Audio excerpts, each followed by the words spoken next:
September 9th, 1087. Caen, Normandy. The Abbey of Saint-Étienne stands silent under a gray sky. Inside, the most powerful men in Europe gather beneath towering stone arches. Bishops, nobles, knights, all of them have come for one reason: to bury a king. Not just any king, but the man who conquered England, the man who reshaped history, the man who ruled through fear. William the Conqueror. But what happens inside this cathedral will turn his final farewell into something no one present would ever forget. The ceremony begins with all the grandeur you'd expect. Incense burns thick in the air. Latin prayers echo against cold stone walls. Candles flicker like restless spirits. At the center lies William's coffin. Heavy, sealed, silent. But something already feels wrong. Even through the incense, there's a faint odor. Subtle, unpleasant. People shift slightly, cover their noses discreetly. Still, no one speaks. Because this is a king. And kings, even in death, are not questioned. Before we go further, you need to understand who William was. Because this ending, it only makes sense when you understand the life that led to it. William was not born into glory. He was born in 1028, as an illegitimate child.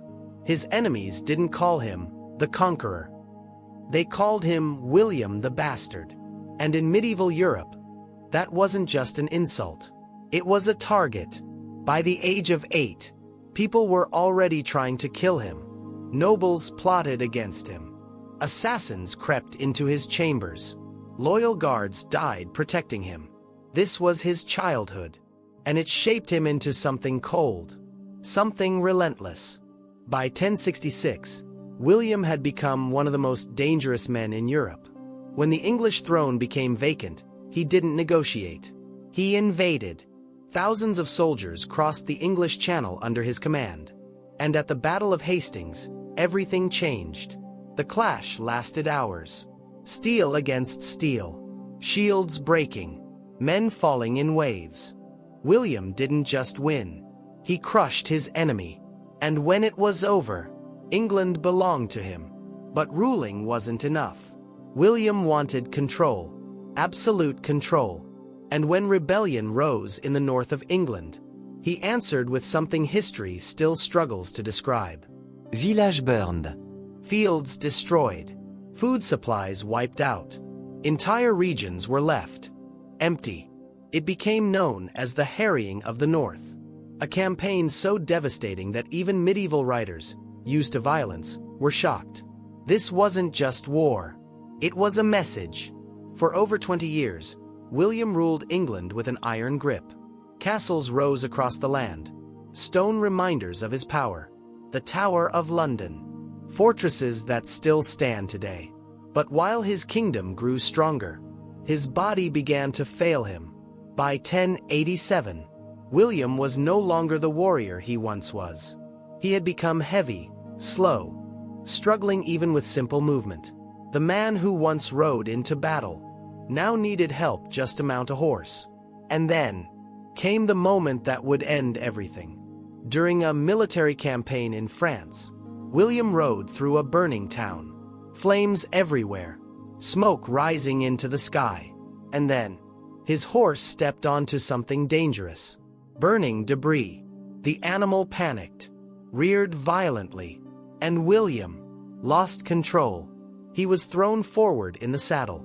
The impact was severe, not immediately fatal, but enough to start something far worse. He was carried away from the battlefield, taken to a monastery, and there, for weeks, he suffered. There were no real treatments. No way to stop infection. No way to ease the pain properly. The summer heat made everything worse. The room grew unbearable. Even those closest to him struggled to stay inside. Still, he held on. During those final weeks, William made decisions. He divided his lands between his sons. Not to create peace, but almost guaranteeing conflict. Even at the end, his legacy remained complicated. On September 9, He finally died. And in that moment, something unexpected happened. The room emptied. Quickly. Not out of respect, but opportunity. Those around him began taking what they could. Valuables, weapons, clothing. Within minutes, the king who ruled England was left alone. Eventually, arrangements were made. His body would be transported to Cannes, to the abbey he had built, where he would finally be buried. But the journey was long, and the conditions were far from ideal. By the time they arrived, the body had changed. Back in the cathedral, the ceremony resumes. Everything must go on, because this is still a king. But then, another interruption. A man steps forward, not a noble, not a bishop, just a local landowner. He claims the land where the burial is taking place belongs to his family, and that William took it, unpaid. Incredibly, the ceremony pauses. Negotiations happen. Payment is made. Only then does the funeral continue. Finally, the moment comes. The body is to be placed into the stone tomb. But there's a problem. The tomb was built years earlier, and now it doesn't fit.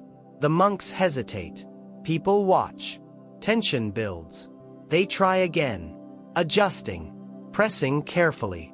But it's not working. And with hundreds watching, they make a decision. They force it. And in that moment, everything goes wrong. The room reacts instantly. Shock. Horror. People step back. Some turn away. Others rush for the doors. The ceremony collapses into chaos. What was meant to be a solemn farewell becomes something else entirely. Something no one present would ever forget. The monks, desperate to restore order, finish the burial as quickly as possible. The tomb is sealed. The ceremony ends. But the damage is done. The man who conquered England, who ruled through fear, who built an empire of power, is remembered not for his victories, but for how it all ended. Over time, his tomb would not remain untouched. It would be disturbed, damaged, eventually, almost completely destroyed. Today, there is little left. Just a marker, a name, a memory, and maybe a lesson. Because no matter how powerful someone becomes, no matter how much they conquer, no matter how feared they are in life, in the end, they are still human. And history has a way of reminding us of that. If you want more stories like this, the ones history doesn't always tell clearly, subscribe to Crown and Dagger, because the past is darker than it looks.